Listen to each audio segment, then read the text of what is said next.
to the Outer Realm with Michelle DeRoche and Amelia Pisano. Airing live on the United Public Radio Network, 105.3 FM in New Orleans.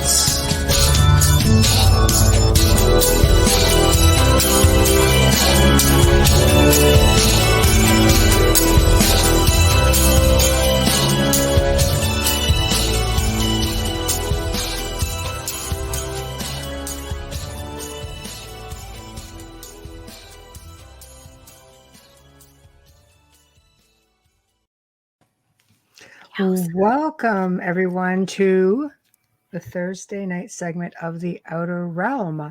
We are broadcasting live via International Public Radio right here on the United Public Radio Network 105.3 FM in New Orleans. So tonight is fully sponsored by the amazing folks over at Folgers Coffee, who have had complete faith in us from day one. And I have a little treat about that too, just saying. Also, big thank you to Dr. Snick, the sonic surgeon, aka Justin Snicker, who is an award-winning composer of Halloween, horror, sci-fi, dark wave electronic music, and his music can be found on Bandcamp, Spotify, iTunes, Amazon, and most streaming platforms. So we thank you for your generous contribution to our show of your voice and your music. Don't want to not do this because this is very important. We would like to wish everyone a happy Remembrance and Veterans Day. We will never forget. And thank you all to those who have served and continue to serve. Especially a big thank you to Joe for your service. We appreciate it. We love you big time. Now, before we introduce our guest, I have to do this because we kind of had the pulp kicked out of us on yesterday's show with this. And I'm going to just freaking say this Folger stuff right freaking now. Okay. This is for you, freaking Hamilton. We were caught off guard. And I hope you're sending him a clip of this. Oh, yeah. I'm going to send him a link to the archive. So here we go. Fun facts about Folgers, Hamilton. Here they are. Benjamin Franklin was a relation of the Folgers family. His grandfather, Peter Folger, was an ancestor of the founder of Folgers. His grandmother was Mary Folger, one of the older settlers of Nantucket, and also the ancestress of a long line of Folgers and harpooners. So the family dates back to at least the 1600s when, are you ready for this, Hamilton? They left Norwich, England, and headed for America. Yeah. You didn't know that, did you, Hamilton? You didn't. Anyway, they came over to here to look for gold and stumbled upon the coffee business, which of course did them well. In fact, the family was just so well known that they were used, I guess you could say a little tidbit, was used in the book Moby Dick. The Folger clan of Nantucket, and they were renowned for their whaling efforts, hence the reference, a long line of Folgers harpooners. That was in the book. Now, Folgers was founded in 1850, and by 1963, Folgers had become America's #1 coffee brand, and is still in the top 5 bestsellers, beating out a certain top chain that many people know and love. I will leave that right there. It joined the J.M. Smucker Company in November of 2008. And of course, for those, I love their jams, but they have Dunkin' Donuts, Pillsbury, all kinds of yummy stuff. But of course, there's also the saddling to the Manson murders that we did comment on yesterday, with 25-year-old Abigail Folger, daughter of Peter, being murdered at the estate of her friend, actress Sharon Tate. Sorry. So there's your Folgers tidbit, Hamilton. With the UK. You put it out there, my love. This is what happens when you challenge her. Exactly. No, we were unaware of the questions, and yeah. So nobody told us it was a freaking test. I don't know the hit. I sell coffee, and I couldn't tell you everything about us. I won't say the brand because they don't sponsor us, but I do sell a brand of coffee beans.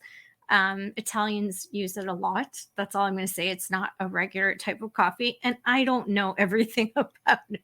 So yeah, he caught us off guard with that, but he did. Good for him.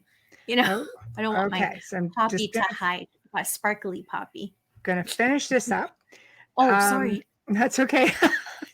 I'll be gone, otherwise I'll forget all of it.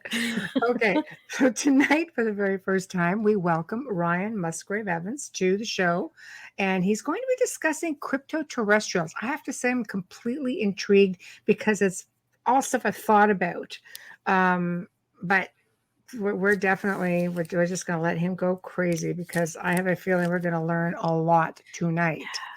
I know. So, in order to participate in tonight's show, guys, you have 8 different platforms to do it on. You have, International Public Radio, UFO, Paranormal Radio, YouTube. You have Twitch, UFO, Paranormal Radio. You have Facebook News on the flip side, UFO and United Public Radio, Joe Montaldo on UFO Undercover, The Outer Realm, of course, with Amelia and I, and Canada's Most Haunted / Michelle DeRoche. So you can communicate on any of these platforms and we will see them. So I can see the chat room is already starting to fill up. We've got hello Wayne, Dave Petrella, Amy Lynn, Dolly. God, is this really Dolly, Amy Lynn. Good. Wow, thank you. I like that. That's very cool. So now I think I've got like everything. We're just going to wait for Ryan to chime in. If you want to go over his. Yeah, his bio is very interesting. There's a lot of degrees there. So if you want to learn more, you can go to the Outer Realm Facebook page. And if you're already there watching us, just scroll right in the pinned post and you'll be able to read more about all the degrees. And I'm sure he'll discuss a few of them tonight. But our guest tonight is all the way from Victoria, Australia. He's an author of speculative fiction novels, enjoys and studies comparative linguistics, philosophy, folklore, religious studies, and all research of the paranormal. Our guest tonight is Ryan Musgrave Evans. So hopefully he'll be here shortly. I have to flip my board. Yeah. It's like, really? I don't have my assistant here today. My furry friend is crushed out underneath me. So no, that's all right. Yeah, so, we did survive the show with Carl Cookson and Hamilton White yesterday. It was actually... We survived it. We're here. This is they not took it a hologram. us, except for the whole Folgers thing. So I figured, okay, you know what? Well, there you go. That's the kind of research you get when you give us some heads up. I'm glad that he did, though, because he brought a lot of awareness to them, and it was a great promotion, even though it came out of his mouth. But it's great. It's great. It's great that he did that. I learned a lot. Thank you, Dolly. Yes. Yeah, we love Folgers as well. Yes. Yeah, that was really funny because some of the things that he said, I had no clue. Because what a lot of you don't realize is we don't get all the Folgers that you do in Canada. I believe there's just the one. So he was talking about decaf and he was talking about all these things. And we're just like, Joe gets all that stuff. I know, we're like, what? We don't get it. But we're very grateful to Folgers for their sponsorship, and we pray to God you're still there. Hi, Jeannie. And hi, Robin. We're so sorry, but it was great that that I'm sure a lot of people that drink Folgers didn't even know a lot of the stuff that Hamilton was telling us yesterday. You know what? Definitely was some things that I did not know. But then again, like, we're up here in Canada, so we're kind of green with it.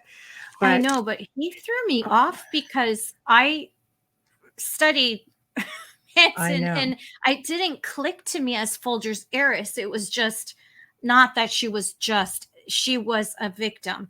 But it didn't click to me as to her being the heiress of that. I did not know. Right. I knew about the other people, like the homeowners. But anyways, that show's done. Hello. Hi, Ryan. Welcome. Hi, Ryan. How are you? G'day. How you guys going? We're good. How are you? We're doing Thanks okay. for having me. Oh, our pleasure. Our pleasure. I have to say, just reading your bio and, the title of the book, I'm thinking, geez, it's all stuff that I'm sure we've thought about, but it's such I guess, sort of controversial in a way. People can barely get their head around ghosts. Try going outside the norm too much, and I think it gets a little bit confusing. But what I'd like to do is just, I guess, start off with humble beginnings. So basically, what led you down the path to research something like this? Personal experiences, for example, just walk us through. Yeah, cool, for sure. Yeah, well, I am an experiencer Oh, of a race of beings. My book, Children of Orion: Finding the Crypto-Terrestrials, though, that's primarily an investigation, looking for those beings through cases throughout history, going back to the Celtic fairy faith, saying, looking at the non-human entities described as elves and fairies and alike in those days, and also looking at the modern cases that would fall under UFO, ET kind of narrative and themes. But I've been having experiences all of my life, but I had interpreted them primarily as interactions with some kind of spirits, entities, spirits of the earth, tree spirits, elves, fairies, maybe. Not necessarily fairies or elves in the sense of little women with wings and Santa's helpers at the North Pole, but those they're older usually more ideas of aggressive, fairies. aren't they? Yeah. I don't know. Have Um, you seen Santa's elves? yeah, it can be pretty scary, I suppose, can't they? Yeah. Gnomes. But but but since just in the past 8 years or so, my own experiences have been really amping up, so that I have been having large scale contact with beings that are more obviously falling under UFO ET kind of rubric. Now, I am aware now that this is all a continuum of experience. The beings and the experiences I had in the early days are identical for the most part with the more recent ones. But I've been looking at it through the lenses of kind of like a mythology, folklore kind of lens, whereas nowadays I've been having a little bit more look at ufology and understanding that and coming to terms with it. But yeah, most of the book is an investigation into their presence, and I don't go into my own personal experiences until the third part of the book, towards the end. But my experiences when I was a kid, I'd have experiences like waking up in the middle of the night and not being able to wake up my family, and seeing beings outside, tall glowing beings leaping into the sky, floating down, dark beings with glowing red eyes and claws that growl, bark, galloping on all fours as well, smaller beings galloping around on all fours. A couple of what you'd say were abduction maybe experiences back then. But nowadays, the experiences are more typically what you would call like alien or ET kinds of experiences. Right. So I follow in the line under the influence of a guy called Mac Tonnies when I use the term crypto-terrestrial. Crypto-terrestrial literally means hidden earthlings. And Mac Tonnies suggested that perhaps these beings that are responsible for elven and fairy lore of old are identical with the ET UFO beings behind that now. And he decided he'd use that term for them, crypto-terrestrials. He decided that the alien narrative, the extraterrestrial story that most people use, the extraterrestrial hypothesis, you could say, that most people go to as the standard sort of dogmatic idea as the explanation behind close encounter events today. He was saying that that doesn't answer why these beings seem to have a genetic affiliation with us. Why is it in ET lore and abduction narrative, the ETs seem to be interested in our DNA, sometimes even copulating with us, interbreeding with us, sometimes the idea of them producing some kind of hybrid race. In fact, quite often the narrative is that there's a hybrid race that they're trying to create. Mac Toney said, hold on a sec, if they're extraterrestrials with an evolutionary history separate from our planet, that is unlikely. Much more likely they are a sister race to us, perhaps you could call them. And so I've borrowed his term as well for that, because I think that's the most appropriate term for these non-human entities that are the fairies, the elves, but also what we would normally call the ETs. Wow. No, that it's fascinating. Can you branch that out further? You know, a lot of people, for example, will assume that I mean, like I say, with every piece of folklore, there's always a little bit of a grain of something, you know. For example, vampires. We know that there have been reports of a type of dark gray alien with fangs, with really, I mean, wrinkly skin sort of thing, kind of like a Nosferatu sort of thing, only a darker colors. Um, would you be able to affiliate some of that under that category? Yeah, well, in some ways, I'm quite boring because I consider most characters and creatures from mythology and folklore to be um, interpretations, cultural interpretations of this primary race. There are 4 races, from what I understand, Right. that have given rise to lots of different ideas about non-human entities through the ages. But there's one in particular which calls itself Majina, which I spell Majena, Mm. but which are the beings that Charles Hall wrote about when he wrote the Millennial Hospitality books. These are the same beings. These are the beings that I've met as well. He considered them to be aliens. He presumed them to be aliens. He actually, they were evasive when he'd asked them where they were from. They never actually told him, and it never occurred to him that they might be from the Earth, but originally. But so tall, fair beings, huge blue eyes, emaciated in appearance, that whistle and chirp with barking kind of language as well. That are subterranean dwelling, that wear luminous suits and can glow and float around. This is a description of Charles Hall's tall whites, but also Nahuishlan, the Gaelic fairies, fall under that as well. The Gaelic fairies even whistled and chirped, especially Nahuishlan, the tall, fair ones.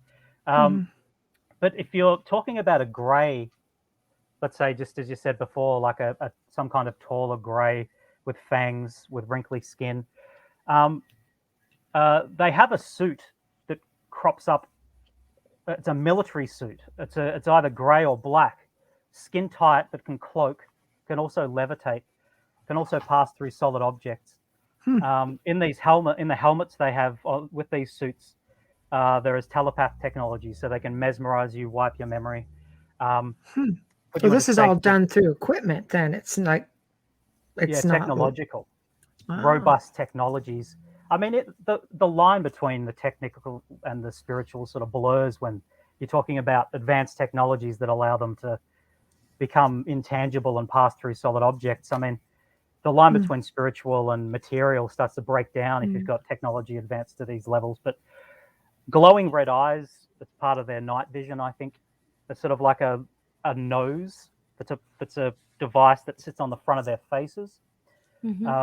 That they use to resonate and amplify sounds so that they can make animal-like sounds that are particularly loud, roaring, growling, screaming, shrieking, and things like this.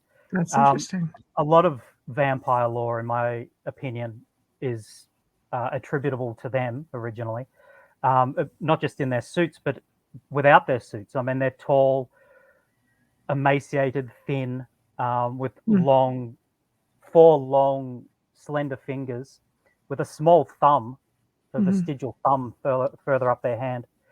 And they can hypnotize you, mesmerize you. They're actually vegetarian. They're not going to be drinking anyone's blood anytime soon. But that's refreshing.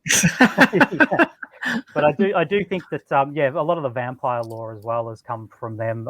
In my opinion, fairies, elves, jinn, a lot of the old ideas about gods with a lowercase g, classical gods, ancient Egyptian stuff, Mesopotamian stuff, I think stems from them. But there were 4 races that were exerting an influence on us. And as far as I know, there's only 2 left. One of them is a smaller race. They call themselves Sabetina, dark skin, a chocolate brown color to their skin, claws, 3 ridges on the top of their head, dark eyes, although their eyes sometimes glow red at night. The Virginia incident beings from Brazil, they were the Sabetina beings, if people are familiar with.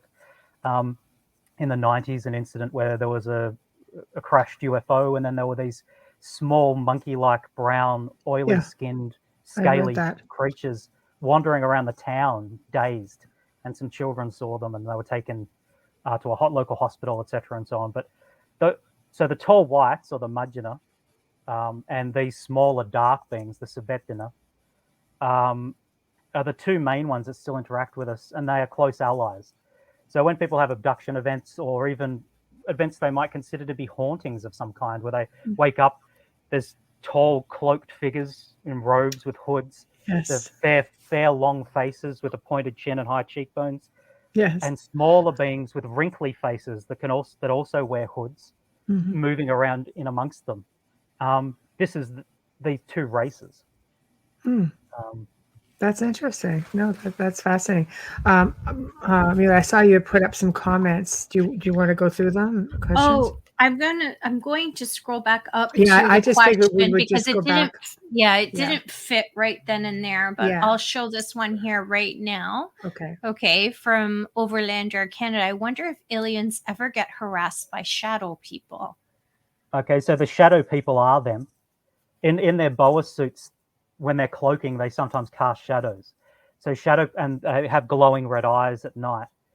They have, also have prosthetic claws on their hands as well. So sometimes they look like dog people, and they given rise also to ideas about dogmen and wolfmen a lot of the time.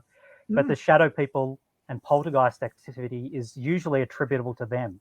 So if you think that your house is haunted and you're hearing voices in the night, there's shadow people, you're hearing music, maybe creaking on the stairwell, heavy boots on your roof, voices and all this kind of stuff. You're most likely an experiencer of Mudgina.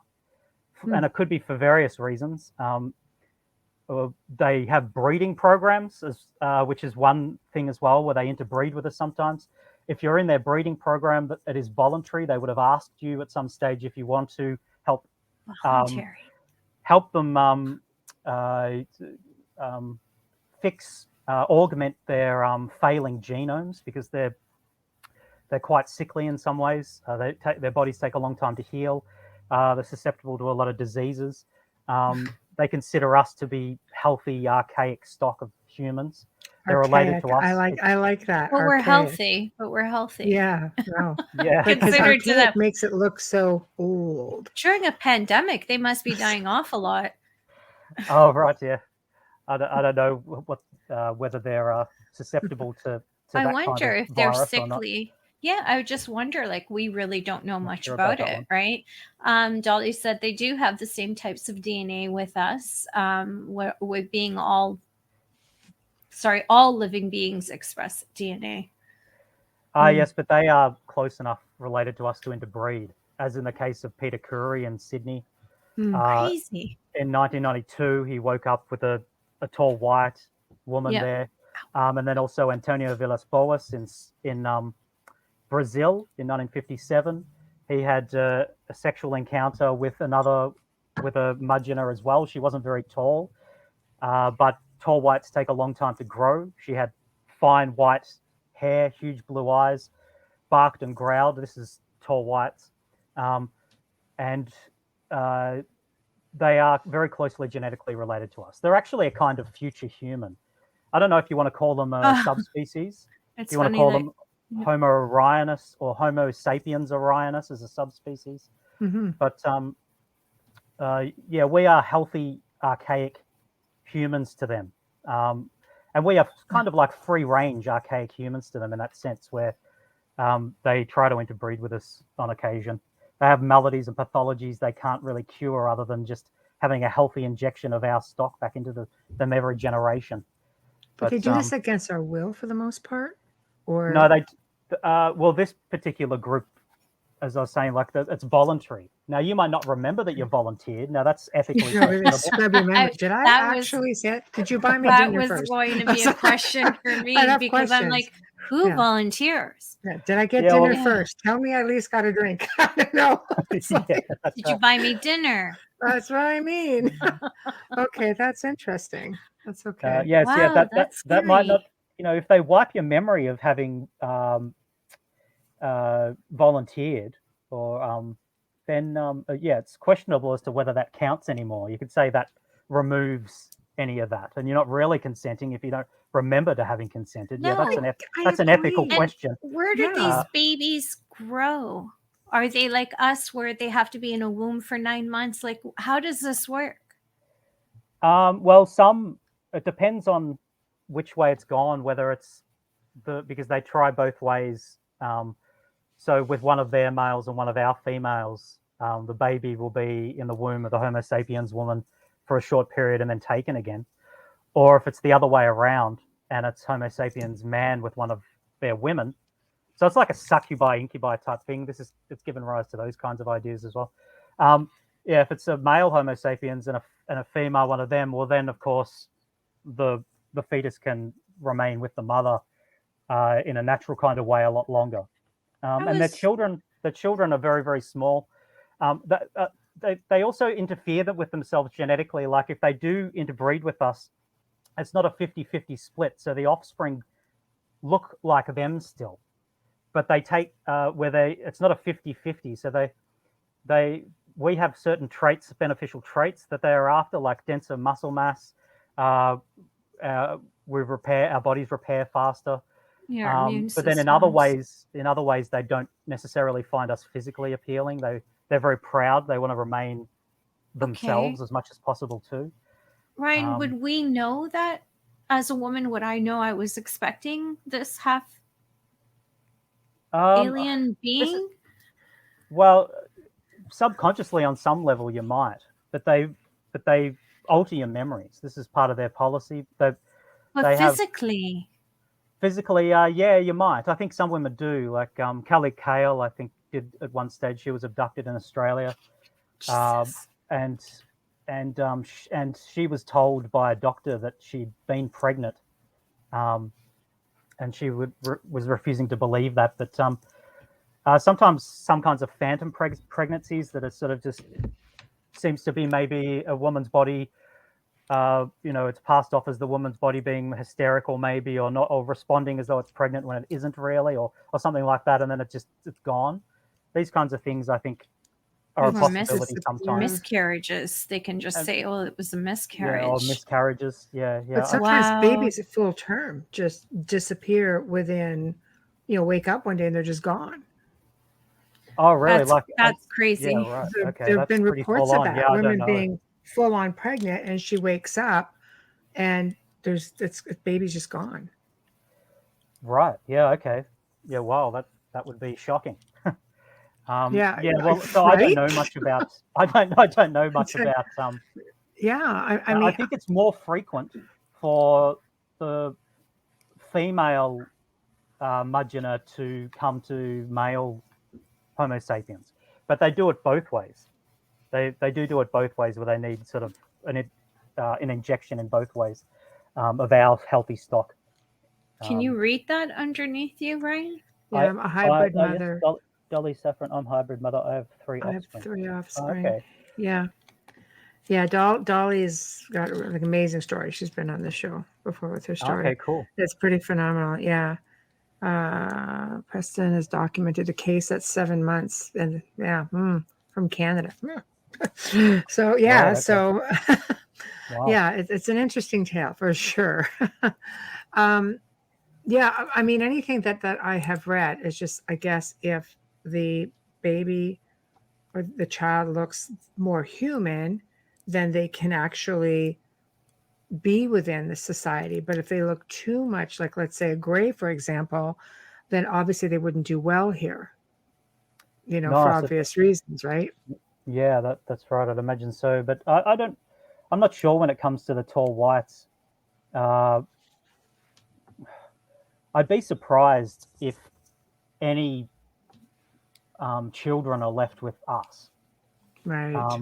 That's all their children are raised by them. And as I said, don't look like us at all, or don't look like us very much, because they deliberately select out certain things. They want certain things very much, certain attributes, traits, characteristics genetically that they're focused on, and other ones they don't consider favorable at all. So they're looking for viability, for strength, for immune, not for blue eyes, green eyes, and No, you that's know, right. red hair or they- blonde hair. They Yeah. communicate telepathically. That's not something that really happens here. Their abilities are different, right? Everything about them is different. Yeah. So I Yeah, don't know. yeah. Physically, they're almost identical to us in a lot of ways, but Mm. but Yeah. they are. I mean, they look freaky, you know. Really, in the end, and that's the only way to describe it. Especially the older ones as they get incredibly tall, 7, 8, 9, 10 foot tall, and are so frail that. Well, I think a lot of people that think they've seen mantis beings have seen Mudgeonum medics as well, because a lot of the older tall whites take a role of medic, and then they wear black lenses in their eyes, so their eyes aren't blue anymore. Hmm. Facial mask, cover over their white hair, um, coats on, tight white coats. The older ones have their spines start to suffer. They start to twist. They get like hunchbacks, shoulders pushed forward. Their necks start to come sort of straight out from their chest. As they get older as well, their faces get longer and their chins get really pointed and heavy looking in appearance. This And is all because of the muscle. Sorry just to interrupt you. as they're lengthening, they keep stretching and Oh, stretching. okay. So It we're actually ends up we're talking taking a about toll on their mantis. organs. Mantis. No, these are tall whites. Oh, tall whites. Okay. But I'm Okay. saying that I think a I'm lot just of trying to keep people. up. Sorry, So- I think a lot it's of okay. people who think they're having contact with mantis beings are Right. seeing elderly tall white medics as well. Right. Mm. Right. But because they have these long fingers, and I had one actually feeling around in my mouth, feeling my teeth. At one experience, I had tall mantis appearance, sort of, but really it's an elderly tall white. And they do the medical investigations and medical procedures and things like that. So Um, why? In uh, your opinion, well, why? I mean, because everybody, of course, everybody you ask about aliens, they'll say, "No, I don't want to be probed." Nobody gets that there's a whole other thing with it. Some people believe that they're there potentially to heal you as well. I think they do I mean, heal some there's people. a lot of amazing stories about that. Whereas others think that they're just there to, to cause. Well, obviously, it's just scientific experiment. I mean, we do it to animals all the time. In your opinion, what is there a balance, or why do you think they have to do this besides genetics and Yeah, well, hybridization? I think they keep tabs on our population. They Right. follow particular individuals. Yeah, it's Mhm. comparable to what we would be doing with animals. I think that is a fair comparison. Um, Right. checking teeth, checking this, that. I mean, like the whole idea of being probed, or Temperature. something like that. Well, or testing fecal Can't I? matter. It's really about. Well, I'm presuming it's probably got something to do with testing, flora. Like biotics in your system to test Right. your. Right. Yeah. Yeah. Because you can Could tell a lot about a person's health and their diet by a bit of fecal matter. It'll tell you and how healthy their flora is in that Hmm. sense. Tells you a lot about an individual, and that's probably what they're doing in that case, I'd imagine. couldn't they just steal the Yeah. medical files in the hospitals I on the know. How about just ask gastro what I ate? I'll tell you. floor? Like just steal their files. They're Yep. they're testing them every single day. Yeah, but our Um, medical professionals are incompetent.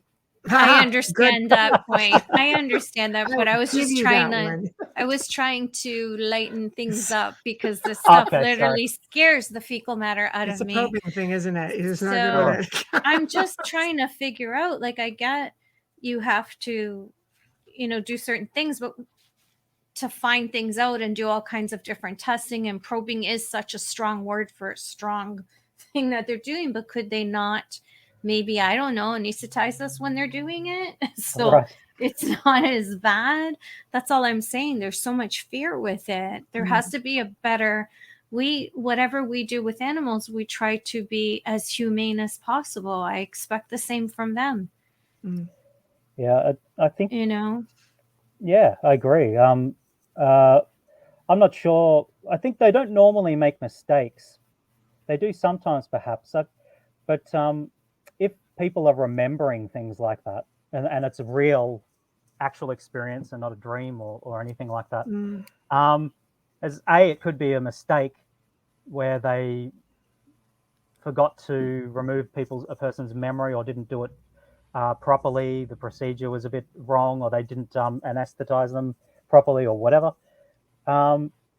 Or maybe sometimes deliberately they allow people to remember certain things. I have no idea why they deliberately allow you to remember that, but they do allow people to remember experiences sometimes. I think if they have an idea of that person maybe releasing information at a later stage, because they're always thinking a few steps ahead.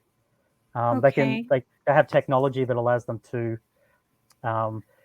view potential realities into the future, so that they can Yeah. pilot reality where they want it to go. Okay, yeah. we talk about them as if they send everyone back, but what happens to the oopsies? Like, what happens to the, oh, this one didn't make it, and or shoot, this one's allergic to something and we couldn't, and he died? Then what? What happens? Nobody ever talks about that. And I'm always been curious, like, so one being who has many drug allergies and can die from any one of them, I wonder, wow, if they took me up, would they know about my allergies? Would they be able to stop that? Would they be able to change that? Or would I end up dead and just be listed on a milk the same carton? medications, though. You know what I No, mean? no, but what I'm saying is, how many mistakes are we not being told about? How many missing people stay missing because there's been some oopsies up there and foo-foos up there, and they don't come back? You know, Yeah, I don't know about that. I'd be surprised. nobody ever talks about that. With their advancement, I'd be surprised if they didn't know everything about you before they even decided to take you. But I suppose accidents could conceivably even happen for them, because they're Overlander. so sophisticated. They can scan you. They'll know if you're allergic to things. Yeah, I'd like to see some evidence on that. How would you see evidence where you are in complete freaking denial that you I've are an never experiencer? been abducted. I'm just saying, yes, you I would have. like to hear Yes, you some have. people come back. You hear people say, I was probed, or I had this done, or I don't have recollection. I want someone to come back and tell me they killed me by accident, but they sent me back and I'm healthier. I would love to hear that, because you hear so many stories of healing. So why wouldn't they be able to, like, cure me of all my drug allergies, or they probably could cure my but daughter you're in of her denial. kidney disease? You got to take this up with them when you're on the ship. Unless Enzo Ferrari painted it himself, I am not getting on that thing. I don't know. I'm an experiencer. I'm an abductee, contactee. Yeah. I'm fully, like, totally okay with it. Yeah. She, on the other hand, will not. And she is, as you are. See, they don't kill you. That's right, Dolly. Also an experiencer, contactee, abductee. We don't really know that. We don't really know that. I have to be the devil's advocate here. We don't know if they've had accidents and have killed people. They could have dropped them through the beam lights, and somehow you're over the Mississippi River and you lived in New York. Oops. Sorry, I'm not making jokes. I'm not making jokes. This is coming from a crime thought process. I know. What if, like, you're hearing all the jolly good stories, but what about the ones that didn't come back? Is abducting you in one of their it could be that the government's doing that as well. There's another, there's another one. And what about all the stories that you hear about people being found months later and their dressed clothes are backwards? They just pop up out of another field and they didn't age at all. Well, those are people going through portals, right? Yeah, and this all ties back to the fairy stuff as well. The old fairy lore talks a lot about people being abducted, just as people are abducted nowadays by the supposed aliens, because they're aggressive and missing fairies. time. Right? Yeah, well, they can be. Yeah, but it depends on your motivations, whether they've decided you're a good egg or a bad egg, or whether you have aggressive and malicious intent in the first place when you're in an area that they're inhabiting. Mm-hmm. All these kinds of things. Some of the missing 411 cases are attributable to, especially in regards to hunters. Mm-hmm. Hunters going missing. I think that the tall whites, the mudgeonah, are responsible for some of them, because they can react in a very aggressive way if they think their children are under threat. If someone's firing at them thinking they're an animal or something, then they'll take that person out. Mm-hmm. That makes total sense, though. It's understandable. They're protecting their own. I get that. Why are they always the abductions? You always hear about them at night. Is it something to do with the light? I think most people are out of action at that time, aren't they? I suppose it's just easier to be covert in general. Mm-hmm. Most people are sleeping, and it's dark, so it's very difficult to see what's going on. Especially, and some people do go missing during the day, or say that they have experiences during the day as well, especially if they're out in the wilderness, where this kind of thing is not probably going to be seen by other people anyway. That makes more sense. Kind of like Bigfoot, right? You're out in the middle of nowhere. Or because or Mothman, it's often at night. I don't see Mothman. You don't hear about them during the day. Would he be something that you would consider a CT? Yeah, well, in my opinion, Mothman is simply their military suit. These things that I call boa suits. This is on audio at the moment, isn't it? So if I hold up a picture, no, we're video and audio. Yeah, they can see it. Yeah, very clear. Yeah. So that's the front cover of my book. And that's Mark Randall, the artist, did that for me. It's a wonderful image. He based it on some drawings I'd done of stuff I've seen. But when they're cloaking, or when they're levitating, actually, they sort of blur out a bit. It can sort of look like they've got wings. Their eyes glow red at night, as I said, and they can cloak and things like that as well. But this is a advanced military suit, really, that their soldiers wear. That gives them super strength, super speed, intangibility, as I said before, telepathic abilities to sap your will, to convince you of realities that aren't actually there, illusions, whatnot. Can freeze you, paralyze you, and things like that as well. Remove your memory. All of this kind of technologies in their helmets.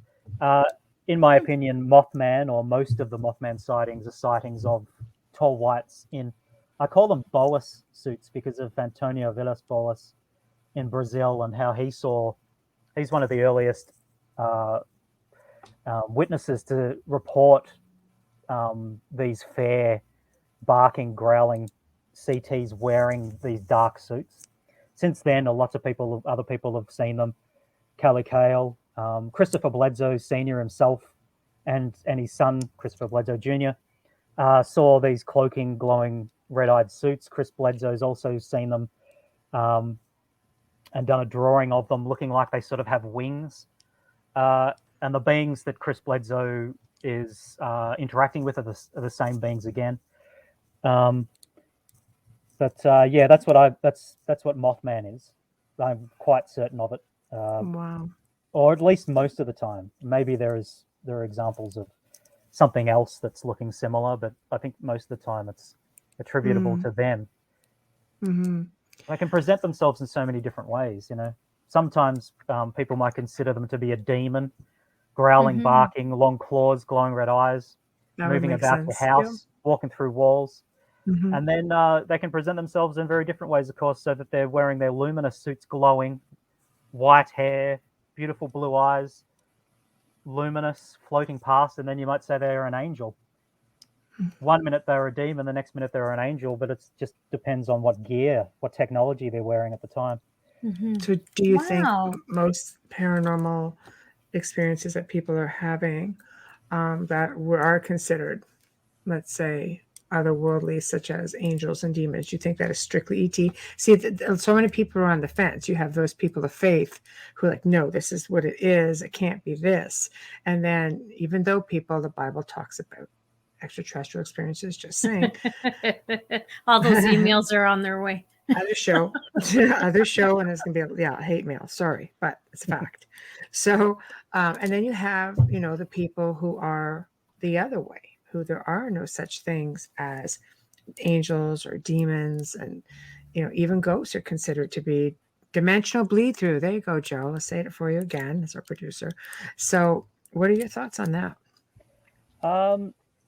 Yeah, well, like I said earlier, I'm pretty boring because I attribute almost everything to these guys.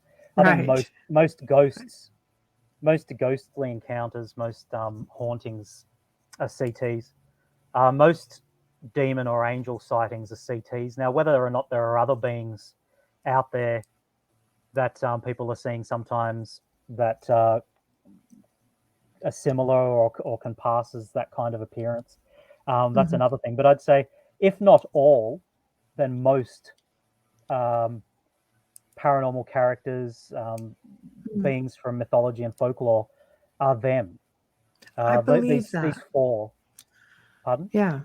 I believe no, I completely believe that because you're getting sightings that are going back thousands of years, Yeah. and with that being said, with every little tidbit of myth, folklore, there is a degree of truth. That story came from somewhere.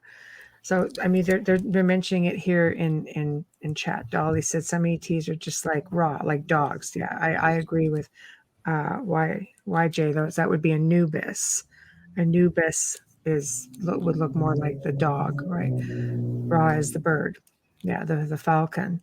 So yeah, Anubis is a jackal, correctly. So that would be. I mean, let's face it. There's like beings in some of these ancient cultures that are half and half human, half crocodile. That's big in Egypt. I mean, you see a lot of that in ancient Sumerians. You do see a lot of that. Even the Anunnaki had wings, right? Which sounds a little bit, our overlords or our creators, extraterrestrials. I mean, there's so much. How can you deny it all? It's all there in writing.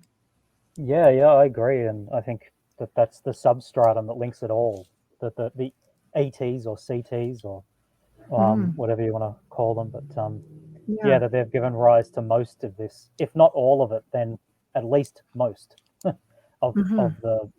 And our religious and spiritual systems are based a lot on direct empirical evidence of interacting with these guys Right. throughout the millennia, and seeing them, and then cultural interpretations. People sort of wander off and start adding to the story, making bits and pieces up to make it to rationalize it to themselves in some way, um, and that can sort of slowly drift away from the original truth of the matter, which was perhaps in some people's estimation a boring, mundane kind of truth.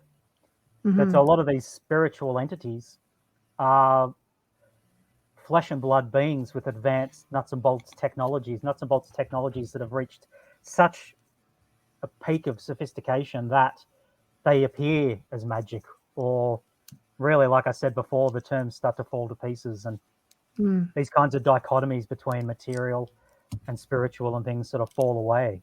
Because if you can walk through walls and phase yourself out, phase your atomic structure out so that it can pass through other objects, if you can levitate, if you can travel through portals, Yeah, I mean, that sounds very spiritual, doesn't it? I mean, it but does. if they're basing it, if the seat of this power is residing in what was principally a material um, technology, it's open to how you want to define your terms. I suppose is what I'm saying. It all sort of falls away in the end, and all becomes one. I suppose.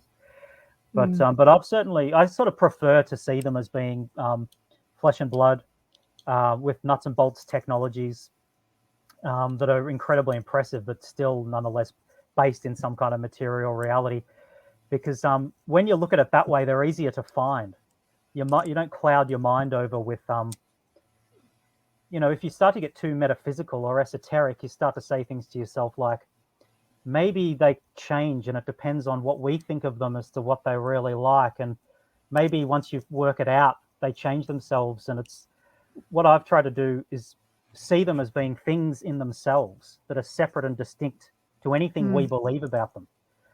Once you start to see them like that, then you can find them, because then they're just other people. It's a similar. I use sometimes this analogy, which is maybe not a very positive analogy because it's not very kind to the CTs themselves. But it's kind of like, let's say, FBI profilers seeking a serial killer. You, first of all, have to have a very material, practical state of mind to be able to seek them, look for the evidence, look for patterns, look for behavioral traits. If you, at any stage, start to wonder whether maybe it's not one guy, or every time, or it keeps changing, if you have some kind of more sort of like a woo-woo interpretation of serial killers and hunting them and catching them, you'll never catch them. FBI profilers can't afford to think like that. They have to bring it down to the concrete and then seek a person and look for them and find them. And so in my book, that's what I've tried to do, where I'm seeking these beings that I already know, but I'm trying to demonstrate to other people that if you build a crypto-terrestrial profile, just as a detective would build a profile of characteristics and traits, appearance, behavior, technology, habitation, language, and seek them through cases, you can find them. And each case will serve to inform the list or the profile more and more. You can then use the profile to find more cases that'll reinform it again until the CT profile ends up being really extensive and gives you a very clear picture of these beings, who they are, what they are, their histories, why they're here, their relationship to us, which is rooted in a kind of physical reality. They're here, and you can touch them. Well, they're not Bigfoot. Not, would you consider Bigfoot? So yeah, because some people have been able to touch them. There's all kinds of experiences with that. Did you do that? Did you do that? No, it must be you. Wow, that's so. It's so sensitive. No, I know. I just rolled over it. Yeah. No, this is a comment. Is Linda Moulton Howe? She's an amazing researcher, of course, right? Everybody would know her, and has reported on winged humans for years, which is interesting. So go check out her website for anybody who's interested in that, for sure. Yeah, I mean, Bigfoot is one of those that we seem to be able to, that you can just touch them. I mean, really, they seem to appear in physical sense. People find hairs, they see footprints. You don't seem to find that with some of the others on an average. They seem more elusive. I don't know about Bigfoot and whether or not Bigfoot exists, and there's a lot of evidence to suggest that it does. I do know, and this is where I get myself into trouble with people that are interested in Sasquatch. I do know that the Sierra Sounds are definitely tall whites, not Sasquatch. The Sierra Sounds that were recorded in the early 70s by Al Berry and Ron Moorhead, where they heard animal-like sounds and also speech that sounded what was described as sounding like samurai chatter. So it kind of sounds like Japanese being spoken in a sort of like an aggressive, deep kind of way, like a samurai or an anime character or something like that. This is definitely tall white language. A guy, which I've heard myself, but also a guy who he wasn't really abducted. He was invited on board a saucer in Spain, the Surya abduction, it's called, in Spain in 1978.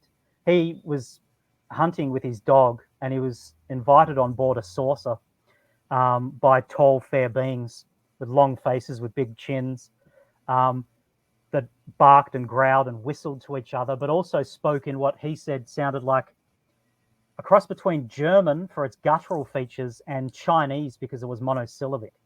And he said it sounded like cries like of the martial arts of the Orient, is the way he phrased it.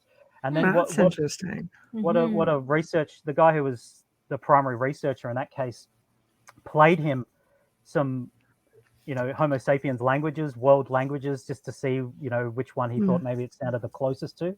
He ended up settling on Korean. And Korean and Japanese have a similar sound to each other. Probably Japanese speakers and Korean speakers don't think that those two languages sound alike at all, but to us as Westerners, we're sort of similar to the ear. Yeah, definitely, Ron Moorhead said that that experts listened to the sounds and said they were being produced by a being that was 7 to 8 foot tall. Well, that's fine. Tall whites can get to 10 foot tall.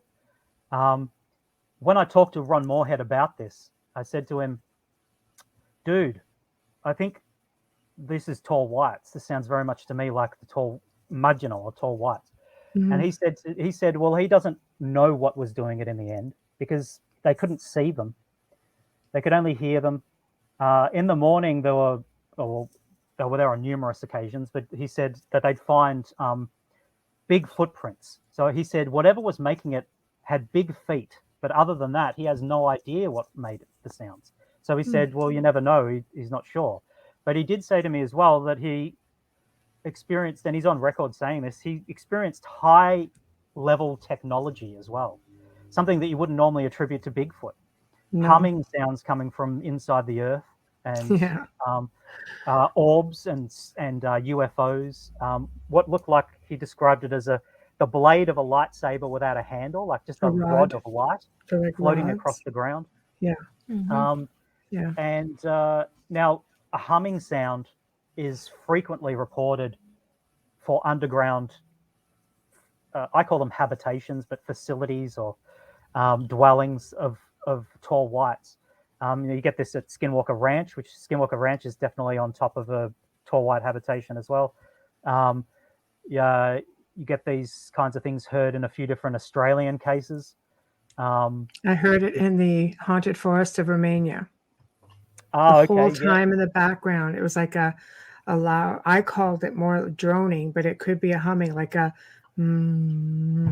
constant. And then we found out it was under a no-fly zone after that. So there was all kinds of UFO sightings and everything. So it makes me wonder now if the theory that there's a base in the mountain might like that town in the U.S. where they all think they're going nuts because that's all they can hear. Is that humming sound? I have to get the name for you because it slipped my mind what it was called. Maybe Zachman can get that one. That town in the States, the city where there is such at Lisa Ling even did a whole series on this on her show, and people would just hear this humming, and it's constant. It never goes away, and it drove some of them crazy. Used to it though, living there but not visiting. Well, I spent several hours in the forest. After a while, it's like it's there, but it's you just sort of get used to it. You become so accustomed to it. But it's also known as Romania's Bermuda Triangle. People have gone missing there. And a couple have times, one specific little girl 5 years later reappeared. All not right. So there's obviously something to it. Is it a portal making that noise, or is it? That's what they don't know. This place here, not everyone hears it. Not the whole town. Just certain people hear it. We all heard it. Yeah. At this place. Just certain people hear it, and it's been going on for years. I wish I could remember. I have to look that up because there was a whole movie on it and so many documentaries. It was crazy. So Skinwalker Ranch, then, I mean, obviously there's a mix of everything there. What do you think that they're dealing with? With the Mudgeonal again, tall whites, how the family now, I know that it sounds like there's a lot of different kind of paranormal activity going on there. Yeah. And people might say, what are cryptids? Like giant wolves and huge canids with bushy tails and small dinosaur-like creatures and Bigfoot and things like that have to do with the people I'm talking about, the crypto-terrestrials. There seems to be these kinds of beings seem to crop up near habitations of crypto-terrestrials. I'm fairly certain it is for the purposes of intimidation. And a lot of these creatures, well, they're not alive. like the wolf that was shot by the rancher in the Gorman case, in the Skinwalker Ranch case. Yeah. He shot it with a high-powered rifle, and bits of flesh were blown out the back, and it had no pain response. And then when they actually picked the piece of flesh up later, it was decaying. Now, whether it had quickly begun decaying after it had left the animal, or whether or not the animal itself was made out of decayed flesh in some way, the point is, I think these kinds of creatures that can then disappear if you follow their footprints, they're gone. They're being used as a kind of a weapon of intimidation. And with the Gorman family, they were not welcome there. There was a psychological warfare being waged against them because they were not considered to be appropriate. They had dogs, they had guns. These are bad points to begin with if you're going to be living near a tall white habitation. Right. Now, there was large dark craft, smaller craft that the Gorman family called RVs, like recreational vehicles. Right. That could levitate and float over hedges, that were piloted by very tall men with huge feet that left giant footprints in tight, dark clothing. Now, Charles Hall, in his Millennial Hospitality books, Charles Hall was a weather observer in the United States Air Force, stationed at Nellis in the 60s. He had interaction with the tall whites, and they flew what he called RV craft. Nowadays, people would probably more likely to be calling them Tic Tacs because of all of the Tic Tac stuff in the media of late. Yeah. But now, poltergeist activity, playing tricks, taking your frying pan off the kitchen counter and putting it in the freezer, stealing things from you, not being allowed to dig, which was another aspect at Skinwalker Ranch. Yeah. The previous owners made it very clear to the new owners, if you dig on this property, you have to inform us. Almost as though the previous owners would perhaps pay for the misdemeanor of the new owners. Right. So they can be very vindictive, these beings as well. They don't like you taking anything as well. So if you are there in a forest where you feel an uneasy presence, if they can project fear into your mind to repel you from a place. If you take something and aren't respectful as well and asking if it's allowed, they'll follow you back to your house and maybe make your life a bit uncomfortable for a few weeks, depending on the level of the misdemeanor. They'll haunt you, they'll move your stuff around, they'll play tricks on you. George Knapp and Colin Kelleher have just written a new book as well called Skinwalkers at the Pentagon. They talk about this hitchhiker effect, where people that had been to Skinwalker Ranch, researchers, military personnel investigating, would then have paranormal activity of a kind of shadow people, even dog men, poltergeist activity, haunting activity, feelings of visceral fear without any apparent object. They were followed back to their homes, and then it would spread, to other people they knew. As the tall whites are investigating each person in turn, almost like an intelligence agency. When an intelligence agency has a person of interest, they'll investigate that person, and then they'll check out their friends and associates on social media, launch investigations into them, so on and so forth, where the tall whites behave in a similar way. And it depends in the end on whether or not they decide that your motivations are benign towards them. Like a lot of this stuff, investigation into Skinwalker Ranch has been funded by the Department of Defense. And so some of these people have questionable motivations for being there in the first place, where they have, they're entertaining ideas of maybe whatever they discover out of this paranormal stuff could be weaponized perhaps, or used in some kind of negative way. Those kinds of people are not going to be encouraged to ever come back, Well, I mean, it's definitely questionable with respects to all of. I mean, there's bases under there they figure, but you look at all military and government experiments that were going on. Let's face it, they don't want that. They don't want you coming in and infringing on their space. They just don't want that. Period. But they seem to be anything that I've heard about the tall whites. they can be like pretty gentle also, like very, like they'll assist you. They'll, they're compared to some of the other ones. For example, what about reptilians? Yes, here again, I am boring. I don't Right. actually believe that reptilians exist. I think What? reptilians are misinterpreted again, either seeing boa suits Okay. or the other three races, not the tall whites, but the other three races. All three of them have scaly skin and claws, but they're kinds of future humans, so they're mammals. They're not reptiles. One in particular that's brown and has scaly skin, large dark claws, and ridges on its head. Yes. You'd be forgiven for thinking that it was a reptile, but it's not. It's another kind of future human, although it doesn't look hugely like us. It kind of looks like a reptile monkey or something like that. So Yeah, did you say a future human? yeah, they're all future humans, kind of. Right. Well, So it depends on what you mean by time travel. What's mixing the DNA? Like what?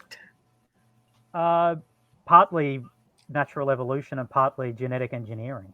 Right. Trying to acclimatize themselves to new environments, messing with their own DNA, changing it. And, a genome is a systemic thing. It's a holistic system.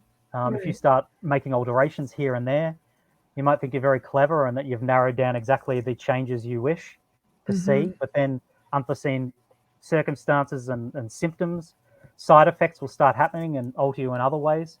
In the case of the tall whites, trying to lengthen their lifespans has had a serious effect on their healing abilities and their physical strength and things like that as a sort of like a side effect they didn't expect or want.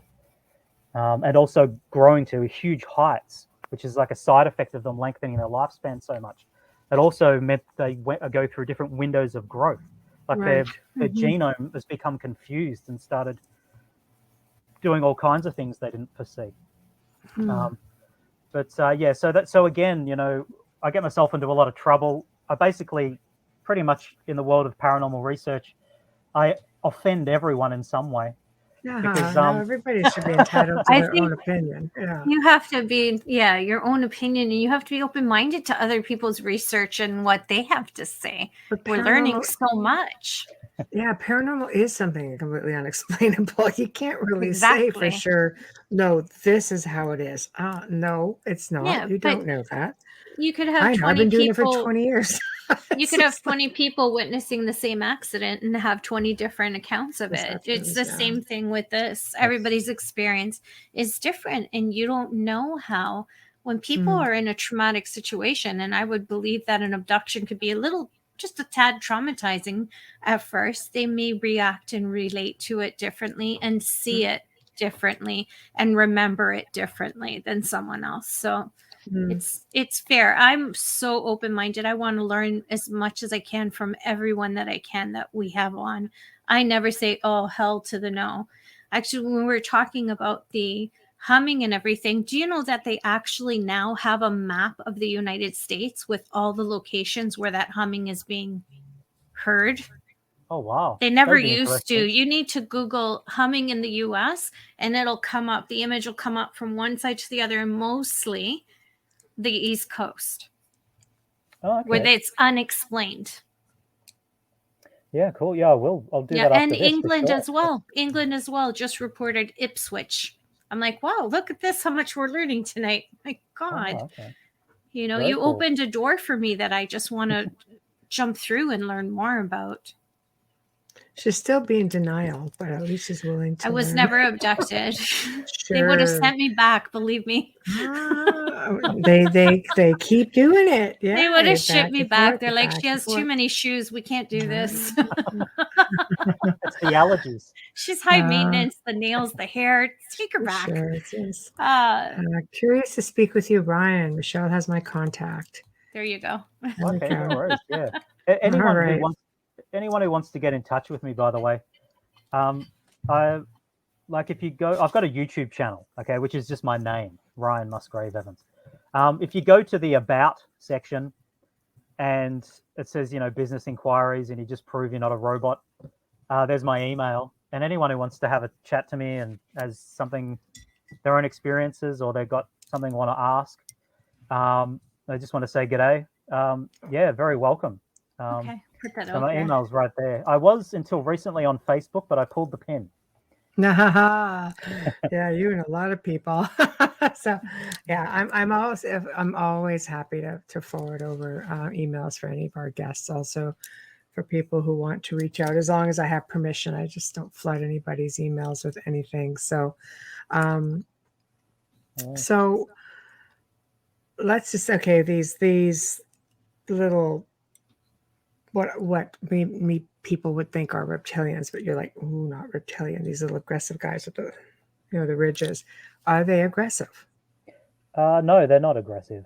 No. Okay, so they just look like they would be aggressive Yeah. because okay. That's a curiosity because there's just a lot of reports out there. I because reptilians have this knack to be able to, I guess, like most of these beings, how they can scrub your brain, your memory. They also have the ability to have you see what they want you to see. Oh, yes, They're for not sure. really shape shifting, but maybe they're just giving you the illusion that there's something else, and that's not the case with these guys. These guys are fully on as you describe them. Well, yeah, I think that those ones, the brown, the Sabetina, the little brown ones that are sort of reptilian looking, they're not aggressive. Right, I suppose if they were attacked, they probably would and could be. right, The tall whites themselves can be very aggressive if attacked.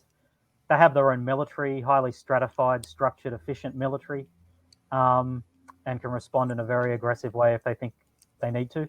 hmm And yeah, they use what in older times would have been called glamoury, right.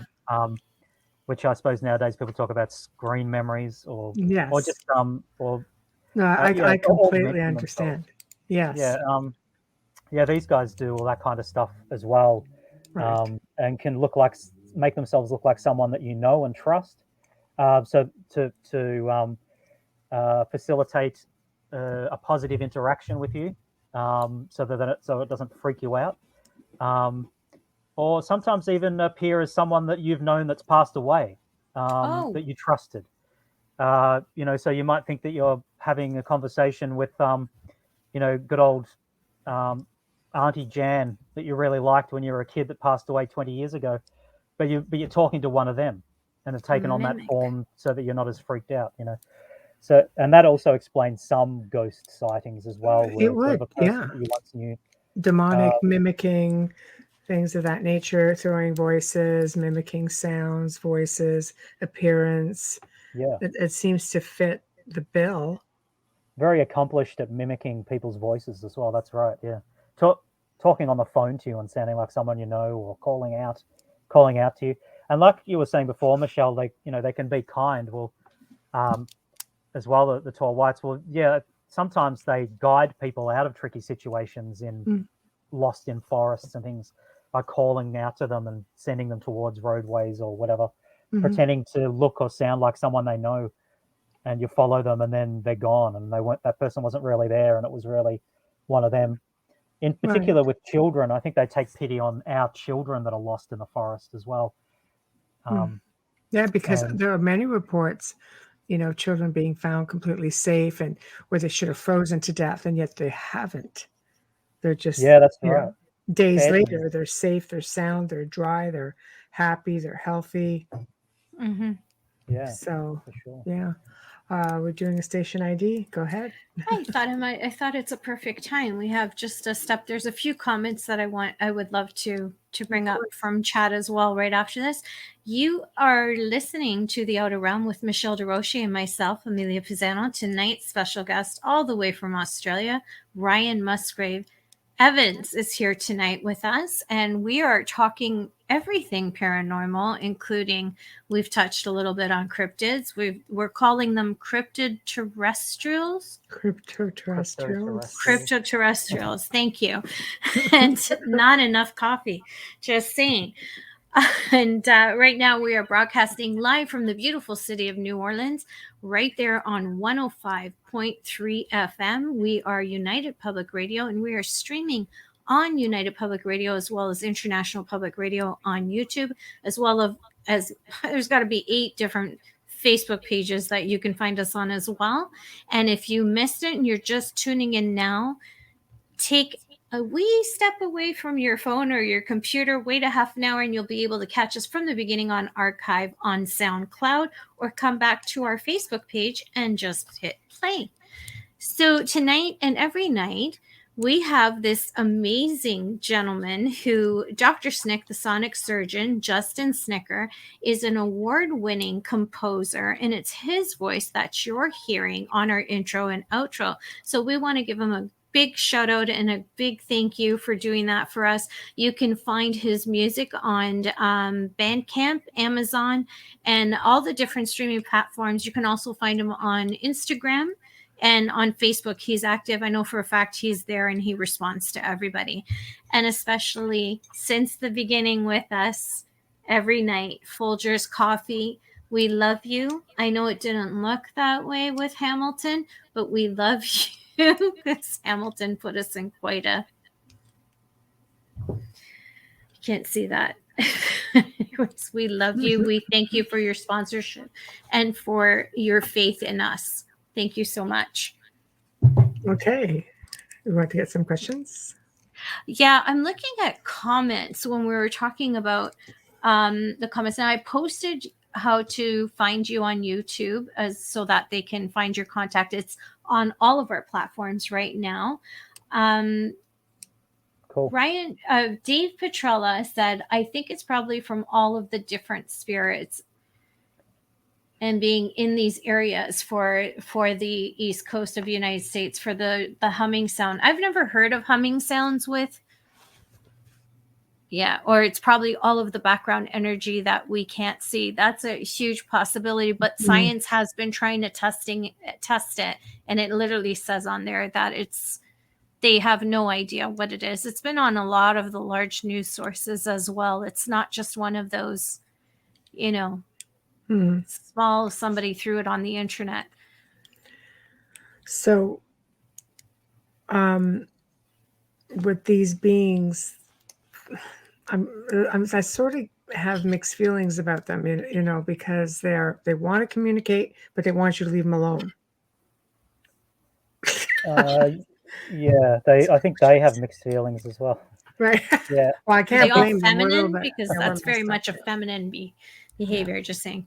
Yeah. It's like I think in some ways it suits them very well to be covert and to pull the wool over our eyes and to not really have to deal with us that much.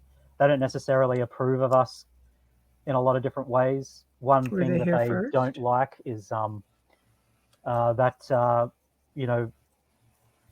all of the people, all of the children in particular, the way Homo sapiens see to treat their children, in the sense that there's all of this incredible poverty and children starving, and they see all this kind of stuff, and to them that's unthinkable. They judge our race by these failings and failures. They don't really have that high opinion of us as a race in general.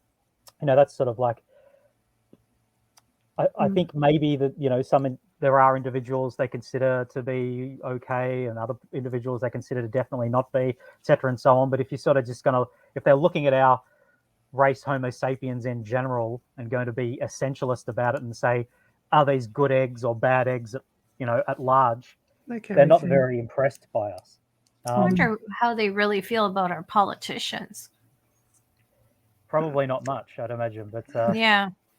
So I sort of think, but they're moving towards disclosure, I think, of a revelation of some kind. They're interacting more and more with paranormal researchers around the world, paranormal hotspots, people going there, checking them out, having interactions, fairly high level interactions with them.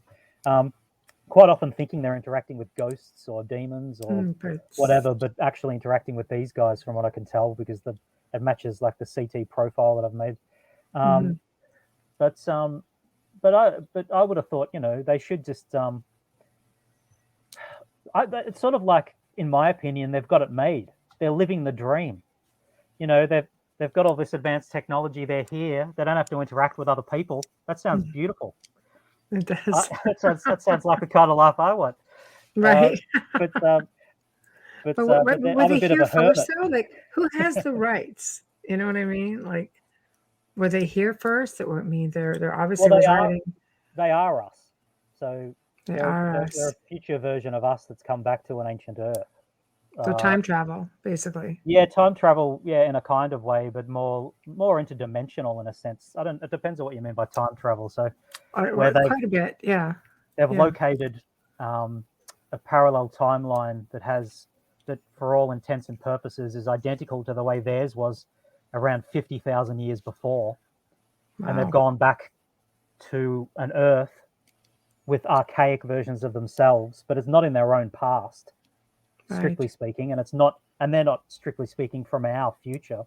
They're Right. from the future of an alternative timeline that was identical to ours. So it gets quite complicated, but they really are. They're genomically they're almost identical to us, but consider themselves to be inferior in a lot of ways. Genetically breaking down. They're smarter than us. They learn a lot faster. I mean, Mm. physically they can move a lot faster than we can, although they're physically weaker than we are. Mm-hmm. Maybe But because they're lighter.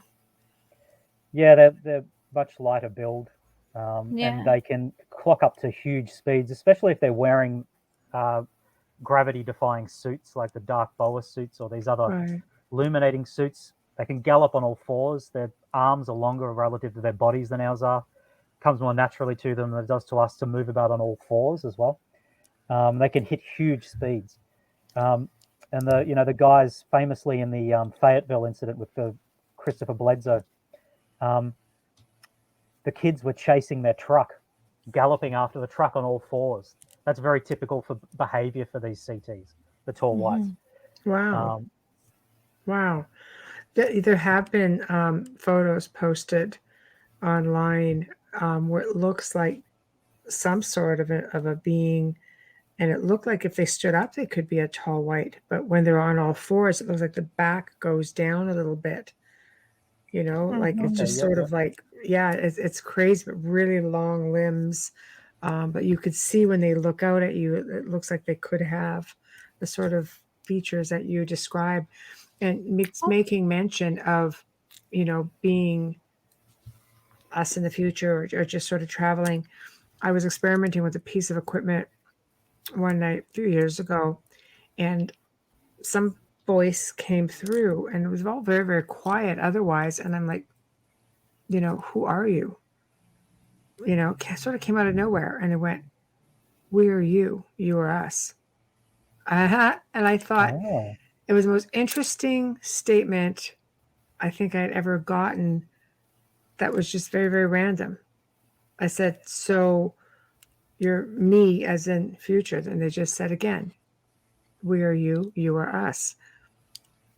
And that was all. yeah. That was all that came out of that. It's like, You think they're here to save us from ourselves? hmm, Well, yeah. Well, they are, but I mean, you could look at it as being kind of selfish because they don't want us to destroy the biosphere. We're currently, we're yes. pretty thick. We've got all this advanced technology and sophistication, but we don't really have the maturity to be dealing with it. We make a lot of mistakes. We're destroying the environment. And this is their home too again now. So we're destroying their environment. Well, there's only a certain amount of that they're going to tolerate. So they've been trying to allow us to do our own thing. But I think the honeymoon's over, so to speak. They're going to take charge again if they have to, because and I mean the average person might not even know that it had happened. But what you'd start to see is a dramatic abandonment of fossil fuels and things like that. Suddenly, an intense interest, even by people that maybe didn't see the world in that way before, political groups, big business that didn't see the world in that way and wanted to maintain fossil fuel industries, etc., and so on. Suddenly, having a change of heart and everyone being on the same page and moving towards sustainable, renewable energy systems, and that would be the indicator that they are probably behind the curtain, starting to exert a real influence and force on the people that run the world. Because in the end, there's no saying no to them. I mean, they're so much further advanced to us. We're a Yeah, joke. right. None of our technologies that are the most advanced we could possibly think of, even stuff we think that we're back engineering, trying to base on stuff, is still nothing like they have and are capable of doing. Their population's much less than ours relatively, but that doesn't really mean anything at all. So if they decide something, we all have to get on board with it. But they have the best interests of our planet and us and them at heart anyway. So we shouldn't really want to, set ourselves in defiance. No, I think it would be better to work with them. I Yeah. think we as a species, if you go back into ancient texts and the ancients, seem to coexist and work well with these extraterrestrial beings, these species. And then we went through this stage where it's taboo. Everything's, was kept from us. Nothing is being divulged to us. And I think we're coming back into an age where it's coming back into the forefront because we're demanding it, or maybe it's because they're making themselves known. I don't know. Where do you think it's going to go? Do you think is disclosure? Are people ready for extraterrestrial disclosure? I think some people are and some aren't, but in the end, I Right. think it probably has to happen anyway. But I definitely agree with you that they've been out and existing cheek to jowl with us in the past in a lot of contexts in different ways through different societies and civilizations. At the moment, there's been a stretch where they are hidden and are covert and quiet. But yeah, that they will emerge again. I mean, yeah, and like the talking about the Celtic fairy faith, say the people of ancient Europe, or we'll say even just medieval Europe, that had Yeah. an understanding of the Celtic fairy faith or European fairy Pagans. faith in general. Yeah, pagans. Right. They had much more of a clear and correct understanding of the nature of these people, that they were subterranean people, that they were there to be communicated with, to be placated sometimes, or to be bargained with, to keep your cattle off their land, or your cattle might get mutilated, or to not, fire a bow at their kids, or you'll find yourself not of this world. This kind of thing. They knew and had a better understanding then than we do today, or most of us do today. Yeah, for sure. But as for the disclosure thing, I was just talking to people I know about this kind of stuff, just like family and friends. Before I even started being public with my experiences and stuff like that, when I was just talking to people I knew more, there would be mixed reactions. Where, if my family or friends believed me in what I was saying about my own experiences and what I was learning, you'd get responses of resentment and bitterness and aggression, that that these beings, whoever they are, would dare to exist without us knowing, influence our lives, remove our memories, manipulate us in ways that they do. So you get that camp. You get other people that are just so filled with wonder at this possible true paradigm that I'm talking about, and going, wow, I want to know more about this. What do they think about this? Do you know about that? How can I contact these people? Is there ways to do some kind of like human initiated contact with them, blah, blah, blah. And then you get everything in between. I think so. That's just, and some people as well. Now this as well is controversial to say, but I'm going to say it. Nah, do it. I think in a lot of It's just I us. think, yeah, it's just us. It's just you and I on the four walls. Yeah. Sure. I'll go with that. I think that that it's probably people that up until this point have had not a huge amount of interest in UFOs and ETs. So people that exist outside the UFO scene that are going to be the most accepting of these beings when they reveal themselves, because they won't have been subjected to the same kind of disinformation and counterintelligence campaigns that ufology is, to a huge degree. That would make sense. Yeah. So they are going to have to unlearn years and years of their education, and they will just be like, oh yeah, cool. And it's especially the younger kids, like you get Generation Z. Every second cartoon or superhero movie is about the multiverse, parallel timelines, and beings visiting us from alternative realities, almost like there's been a definite, deliberate initiative to saturate the population with concepts and immerse them and baptize them in concepts that are similar or akin to the genuine paradigm that will be revealed soon, so that they can deal with it. Even 20 years ago, people didn't have the same kind of understanding and fluency in these ideas as kids of today do. You said to a kid, so there's these guys that are living in the earth, and what they are is sort of like a version of ourselves, but from a different timeline. I mean, nowadays kids would be like, yeah, tell me something I didn't know. You know, like, of course they are. That's all fine and good. So hopefully the newer generations, that like the Generation Z and then those to come after, there's going to be a larger proportion of them that are going to be accepting of this paradigm. Because if these guys come out and they say, which I'm quite certain they will, things like there aren't any reptilians, there's going to be a huge backlash from a large amount of people in ufology that are going to say, hold on a sec, that's exactly what a reptilian would say. And there's going to be this kind of a problem, I think, where people because even military personnel have come out and said there's over 100 different species. So you're going to be kind of undoing, you know what I mean? When you have 4 that show up, they're going to be like, yeah, well, where's the rest? That's disinformation. Counterintelligence is rife online. There are only ever 4.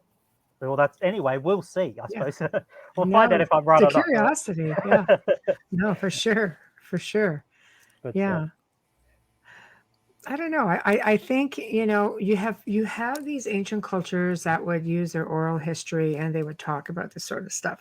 You know, the Hopi out in the Red Mountains area, not far from Skinwalker Ranch, we're talking about the ant people, subterranean, you know, oral history prepared their people for this sort of thing. There was no fear of it. They knew something was coming and is coming, and there were prophecies made, and you know, they were given visuals because it's on the rocks, you know, that was just all put there.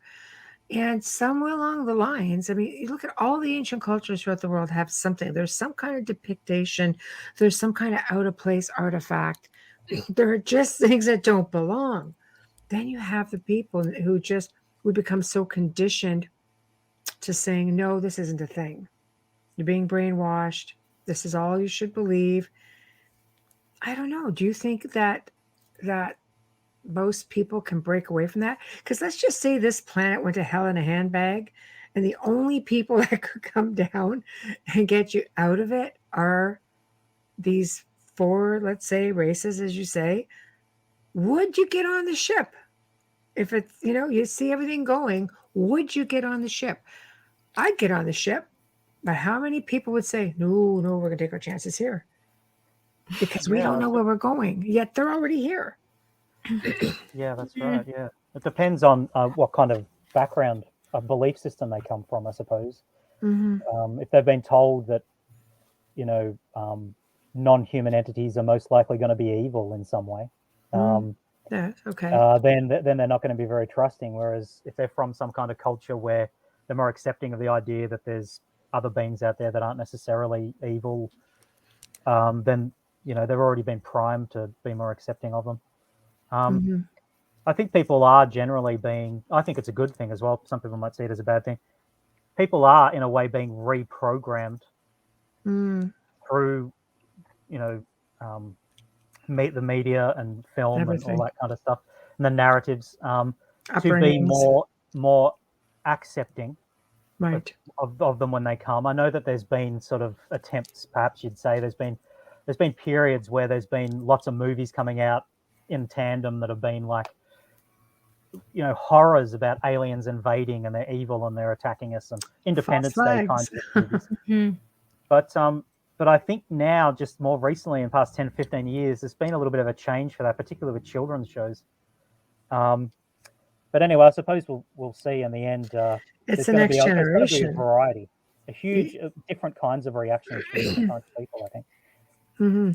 Yeah, I think when you go back, you know, I've done a lot of research, and you're looking at people. I'll go back to pagans and even pre-pagans, you know, where there were races of elves, and other beings much like them who were wise, and they would give information. They would be looked at as the healers and the teachers. And then you had, as this went on and they started being phased out, because you had religion that came in and sort of pushed them aside and started saying to people, no, you can't trust these people. They're different.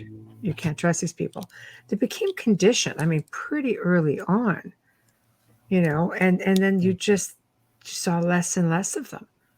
Did they go underground? Did they go home? Did they, because like I say, if this planet ever went to hell in a handbag, and they're already here, I think we're already in trouble. Nobody's getting out alive, So Hopefully it all comes good. Hopefully we work out the clean technologies and we slowly set everything back to the way it was a while back. Because I think it's in the interest of us and these guys as well that we return the Earth to a state sort of pre-industrial, I agree. and perhaps even earlier. I mean, like in the way of the biosphere and the ecosystems and whatnot. I mean, like pre that kind of pollution began with the industrial era and then sped right up into the modern age. To set the clock back a bit. Otherwise, we're all in trouble. Them and That's us. a big undertaking. Yeah, it's a big job, I suppose. Yeah, That would be we all better get on the same boat, I suppose. Be all doing it together, not Isn't working it against each other. Isn't it a ways off though? Some research say like we're not even talking about our lifetime or our next, 10 generations before this happens. Disclosure or Not the disclosure, sorry, that everything's going to go down really bad, and we're going to need their assistance. We're going to need to leave with them, and they're saying nothing's going to happen for a long time. I'm just saying some have said this. Okay. I personally think that that's probably a bit of BS, but Yeah. I think we're right on the precipice of something bad happening unless we all stop what we're doing, and sort of change our way of seeing the world. Well, I think with people such as yourself coming through or having your experiences and talking about it and researching it, because I have to say I've never heard of crypto. Well, the term, it's never been coined. We've all thought it. Anybody who's, I think, an experiencer or who have looked at, let's say, cryptids in general, you just assume, like, let's use Loch Ness, for example. Nessie comes through. What is that, a portal? Come in, come out. Like there are beings that are coming from different places that we just can't seem to find when we're looking for them, but they just randomly show up, and then you have these ancient beings. And again, I will go to elves because they were the sages, they were the teachers, they were the healers, the spiritual ones, the ones that just knew everything, all seeing, gentle. And I don't know. I think I figured it right from time I ever heard of them. Just like, oh, they've got to be from somewhere else. Aren't we all from somewhere else? Yeah. Yeah. Well, the tall whites have a priestly class, and so they have all different kinds of people. They have soldiers and medics and teachers, and they're like a mirror of our society, but also very devout spiritual members of our society, priests and priestesses.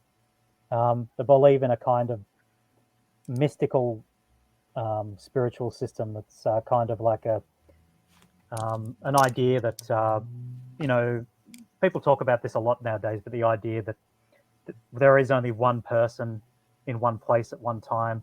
We're all basically the one sleeping being, the universe is all one sentient mass.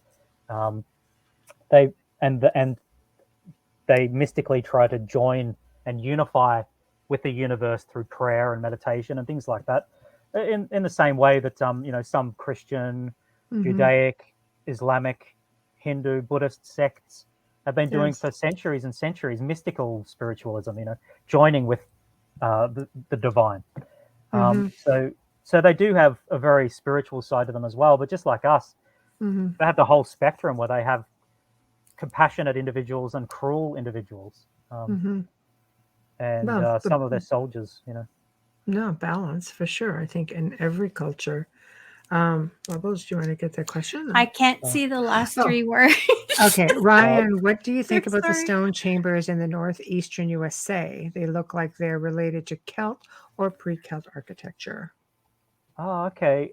Dave, is it? Yeah, I'm not sure which ones you mean, so I probably haven't read about that yet. I have read something about evidence for Celts in Canada and the US pre-Viking before, but I'm not very familiar with the actual caves that you're talking about or structures that you're talking about at the moment. I'll have to look into that.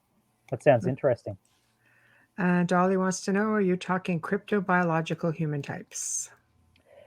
Yeah, well, they're crypto in that they're hidden. Hidden from us. You know how the elves used to be called sometimes the Huldefolk, the hidden people, the hidden folk. It's the same kind of idea that they're societal beings that are on the fringes of our world that are usually hidden from us, but they are they're future human lineage beings. Sometimes they're described as, or post-humans, an evolutionary track that we haven't gone down yet, and will never go down. Presumably, they're from an alternative future in a way. Wow, that's too bad. I could really dig that. It's because the amount of the knowledge, the spirituality, they're just an evolved being, even way back then, compared to what we are now. Okay, I'm going to say, am I saying this right? Jungie, or is it Gungy Womp? I can't even say. America's Stonehenge, if you want to read about it. There's also a lot in New York's Hudson Valley. Oh, yeah, Hudson Valley is freaking crazy. Okay, yeah. Activity. I don't think I think Hudson Valley is one of those. There's everything in Hudson Valley. Yes. Yeah. Cool. So I've written them down. Thanks, man. Oh, you want that back up? Do you want me there? That's okay. I've got it. Yeah, you cheers. got it? Okay. I'll check that out. All right. I'm like, I can't even freaking pronounce that. Just write it down, sound it. Yeah. Sound it out. Now, I'm sure there are places all over the world, that you can delve into. I think at one time, I mean, there's no boundaries, they were everywhere. Oh, here you go. Send me a message if you want a conversation about it after your research. Okay, no worries. Thank you, Dave. No, he's not on social media, Dave. Oh, yeah, I'm not on social media, though, yeah. No. No. But no, again, fascinating stuff. So this is the part of the show, of course, as we're nearing the end, where you promote your book, tell everybody how to find you, tell everybody what you got coming up. Are you writing another book? So go from there. Cool. Yeah. So my book, Children of Orion, Finding the Cryptoterrestrials, is published through Flying Disc Press, and it's available on Amazon as a paperback, hardback, and an ebook. Like I said before, I'm on YouTube. My YouTube channel is just my name, Ryan Musgrave Evans. I'm not on social media anymore. I was on Facebook up until like a couple of weeks ago. Not anymore. So if people want to have a chat to me about anything, so Dave, if you're listening, if you want to send me an email or something, mate, you go into the About section on YouTube and go down to Business Inquiries, click on that, prove you're not a robot. There's my email. And I'd love to hear from people if they have had their own experiences or if they've got questions for me or anything like that. And I am currently writing another one. There's a lot of stuff I left out for this first one. That's, I've got, it's going to be a fair bit to do. It's going to be a larger book than this, I think. Oh, you'll have to come back. 2. It might end up being 2 books. We'll see. But so that's in the pipeline at the moment, but I'm not sure when that would be out by. Because even if I finish it early next year, my publisher his dance card might be filled for the rest of the year in regards to books. So it might not be till 2023, or I'm not sure, but it's all on the go anyway. I'll So, put in a word yeah. for you.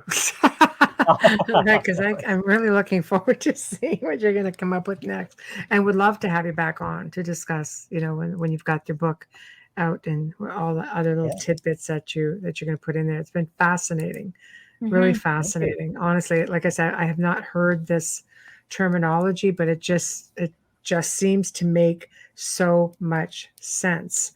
So to me, it's like really anxious to hear what you're going to come out with next. Yeah, Connect cool. more Well, thanks for dots. having me. No, Thanks our so much for the pleasure. invite. Thank you for coming on. Thanks for being with us.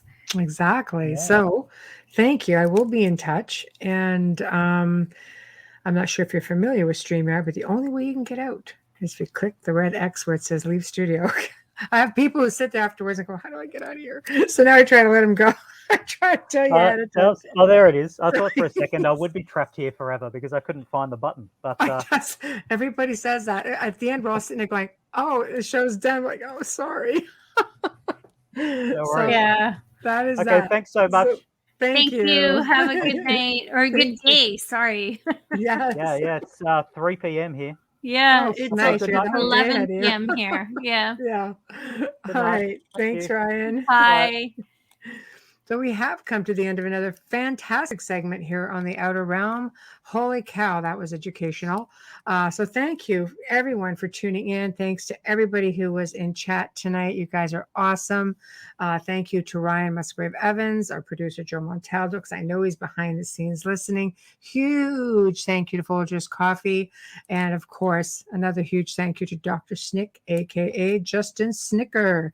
So please remember to stop on by YouTube, any of our network YouTube channels, UFO Paranormal Radio, UFO Gods and Extraterrestrials, it's a tongue twister, International Public Radio, and please subscribe. If you'd like to drop us a line, head on over to the Outer Realm Contact at gmail.com. Again, catch us at the Outer Realm Contact at gmail.com. Next week, Wednesday, we welcome Dr. Irina Scott to the show. She's going to be discussing, let me see if I get this right, the Pascagoula abduction incident and her new book, Beyond Pascagoula, The Rest of the Amazing Story. This is a really big abduction case. I'm sure anybody who's interested in UFOs will completely know about it. It was fairly famous for its time. So you don't want to miss that. And it's going to be UFO week, I'm thinking. Thursday night welcomes back Tom Conwell, who will be picking up where he left off on his segment with us back on July 29th with his Furthering UFO Research. So until then, we bid you a good night. Have a good weekend. But don't forget to come and see Joe and I on the Gray Zone Uncensored this coming Saturday, 6 to 8 p.m. Eastern, 5 to 7 p.m. Central. I promise you, as always, it's going to be an amazing segment because I've just done a boatload of research on something really awesome. So just saying, you don't want to miss that. So thank you, everybody. Good night.